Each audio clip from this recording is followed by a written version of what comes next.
नमस्कार मंडळी. श्री स्वामी समर्थ. भगवान शिवशंकर यांना भोलेनाथ म्हणून ओळखलं जातं आणि सर्वात लवकर प्रसन्न होणारा देवता म्हणून सुद्धा ओळखलं जातं. तुम्ही सर्व प्रकारांच्या व्रतवैकल्य, उपवास, उपयोग, सेवा करून थकलेली आहोत, पण तुमची इच्छा, मनोकामना जी आहे ती पूर्ण झालेली नाही किंवा तुमच्या एखादा काम पूर्ण झालेली नाही, तर अशा वेळे भगवान शिवशंकराच्या सर्वात प्रभावी व्रत म्हणजे प्रदोष व्रत करून तुम्ही आपल्या मनातली मनोकामना पूर्ण करू शकता. ह्याच्याबरोबर तुमच्या अडलेली जी कामं आहे ती सुद्धा पूर्ण करू शकता. असं म्हटलं जातं की प्रदोष व्रत इतकं प्रभावी आहे, तुम्ही एखादी इच्छेसाठी, मनोकामनासाठी ही व्रत केला तर 3 प्रदोष व्रत होण्याआधीच तुमच्या जे इच्छित कामं जे आहेत ते पूर्ण होऊ शकता. तुमच्या मनोकामना पूर्ण होऊ शकता. पण शेवटी काय, श्रद्धा आणि विश्वास महत्त्वाचे आहे. नमस्कार, मी वैशाली. या व्हिडिओमध्ये प्रदोष व्रत करण्याच्या सर्वात साधी व सोपी पद्धत मी तुमच्यासोबत शेअर करणार आहे. प्रदोष व्रत जे आहे ते महिला किंवा पुरुष, मुला मुली अगदी प्रत्येक जण करू शकता. प्रदोष व्रत करण्यासाठी कोणतेही बंधन नाही आहे. प्रदोष व्रत किती प्रकारचे असतात, कोणकोणते असतात, प्रदोषाचा उपवास कसं करावे, प्रदोष व्रताच्या पूजा मांडणी कशा करायच्या आणि या प्रदोष व्रताच्या उद्यापन कधी करायच्या, किती प्रदोष हे व्रत करायच्या असतात, याच्याबरोबर प्रदोष व्रताचा उपवास काय खावं, काय खावावे, काय खाऊ नये, अशी सगळी माहिती मी या व्हिडिओमध्ये तुमच्यासोबत शेअर करणार आहे. प्रदोष व्रत जे असतं ना, ते प्रत्येक महिन्यात त्रयोदशीला केलं जातं. हे व्रत महादेवांना म्हणजे भगवान शिवशंकराला समर्पित आहे. असं म्हटलं जातं की समुद्र मंथानमध्ये वेळ महादेवानी जगाचा उद्धार करण्यासाठी विष पिल्या होत्या. त्या दिवस हा त्रयोदशी होता. त्यानंतर सर्व देवांना कृतज्ञता व्यक्त करण्यासाठी प्रदोष काळात पूजा केलं. त्यावर महादेव खूप प्रसन्न झाले आणि तेव्हापासून हे व्रत महादेवाला समर्पित केलं लागतं. आजही ह्या व्रतामध्ये, या प्रदोष काळामध्ये महादेवाच्या पूजा केलं जातं आणि प्रदोषांच्या महत्त्वाच्या हे दिवसानुसार बदललेलं जातं. तेव्हा सोमवारी प्रदोष येतं तर त्यांना सोम प्रदोष व्रत म्हटलं जातं.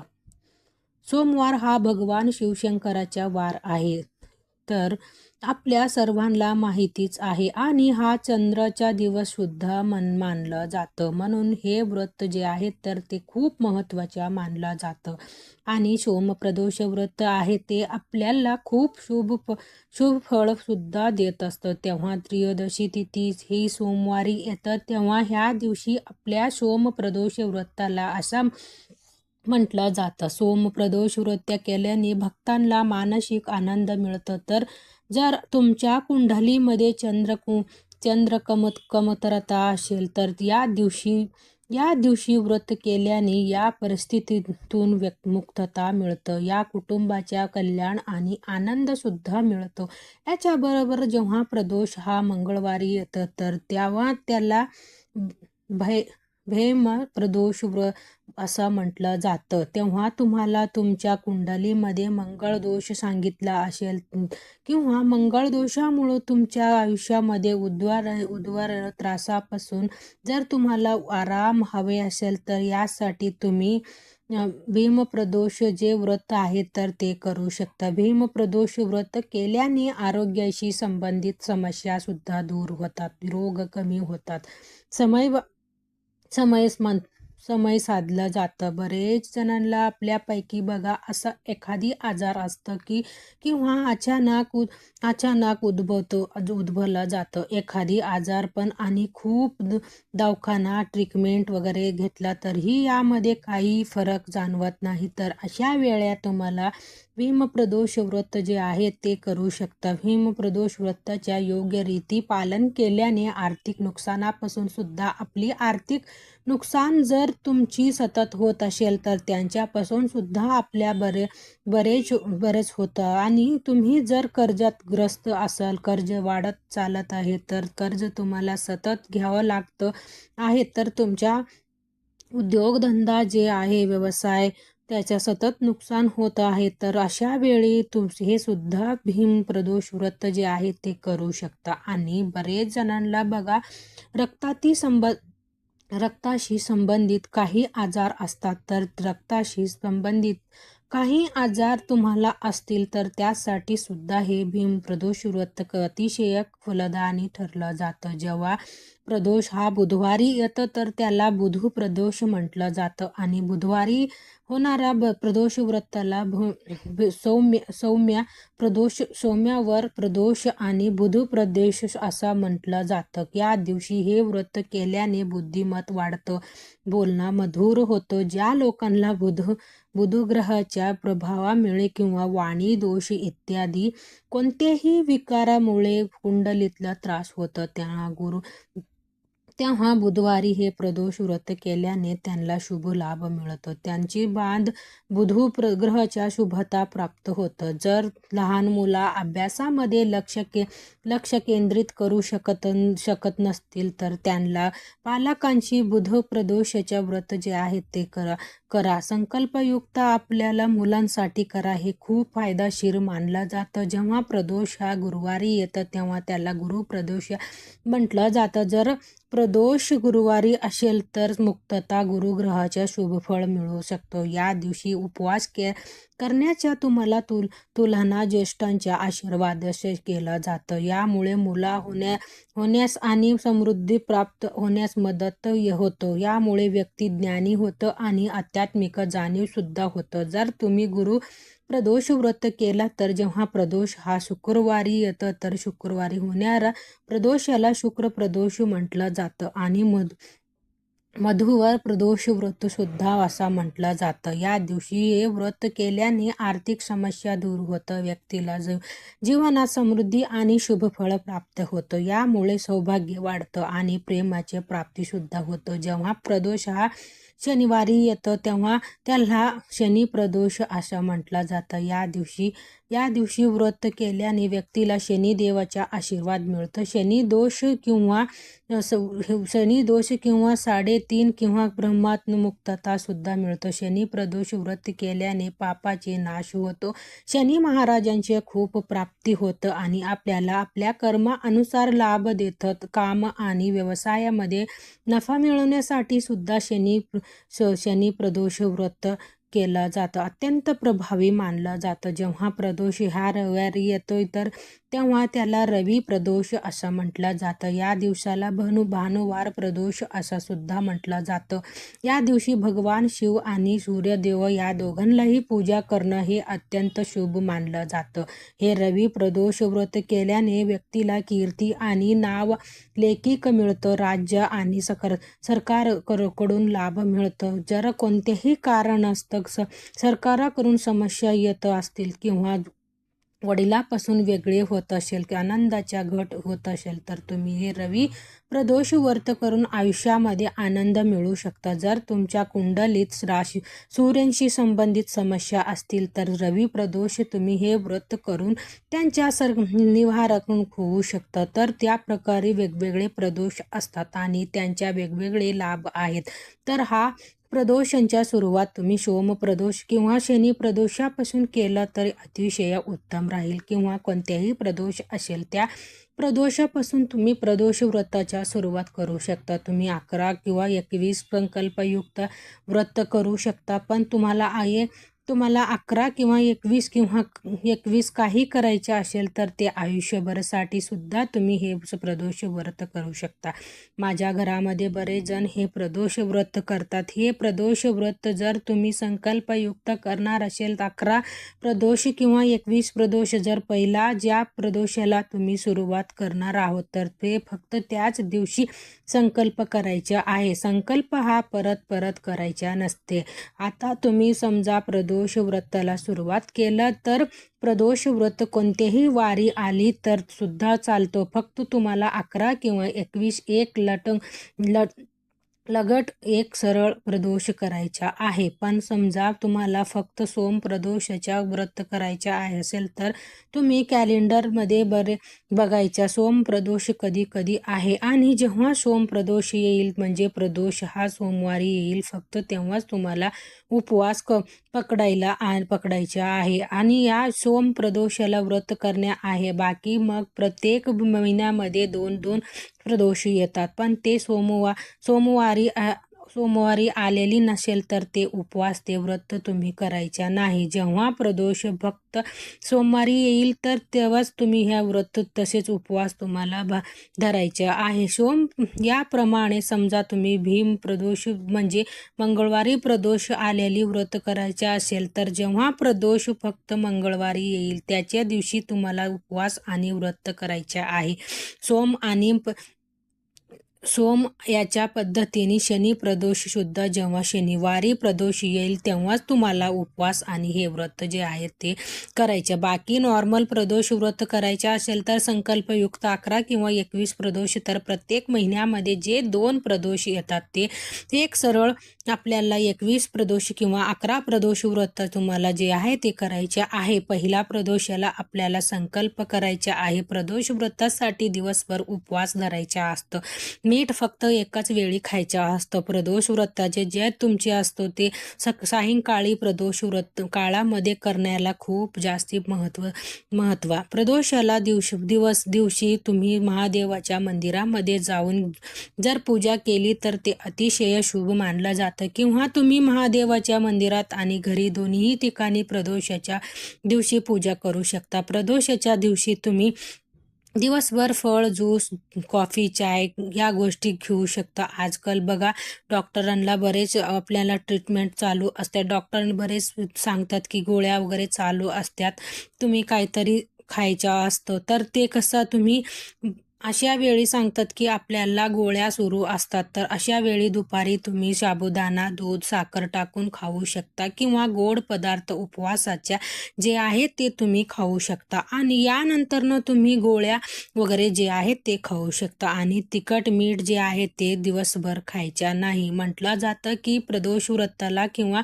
महादेवाच्या कोणतेही व्रत वैकल्पिक उपवास हे बगर त्यांना बरेच भागामध्ये खातात पण ते चालत नाही. यामुळे प्रदोष व्रताला तुम्हाला वराई जी आहे ती वर्ज करायची आहे. जी दिवशी तुम्ही प्रदोष व्रत आहे त्या दिवशी घरामध्ये कोणाला मांसाहारी करून द्यायचा नाही किंवा घरामध्ये मांसाहारी बनवायचा सुद्धा नाही. प्रदोष व्रताच्या दिवशी ब्रह्ममुहूर्तावर पालन करायचा प्रयत्न करा आणि प्रदोष व्रताच्या दिवशी उपवास सोडण्यासाठी जे काही आपण स्वयंपाक बनवणार आहोत त्यामध्ये कांदा लसूणाचा वापर करायचा नाही. कांदा लसूण विवाहित जे स्वास्तिक जेवण असतं वरना भात, भाजी, पोळी आणि एखादी गोड पदार्थ याप्रमाणे स्वयंपाक जे आहेत ते बनवायचे आहे. आता प्रदोष व्रताच्या पूजा जी आहे ती तुम्ही वेगळी पूजा मांडणी करूनही करू शकता किंवा आपल्या प्रत्येकांच्या देवघरामध्ये शिवलिंग असतं तर देवघरामध्ये आपण पूजा केली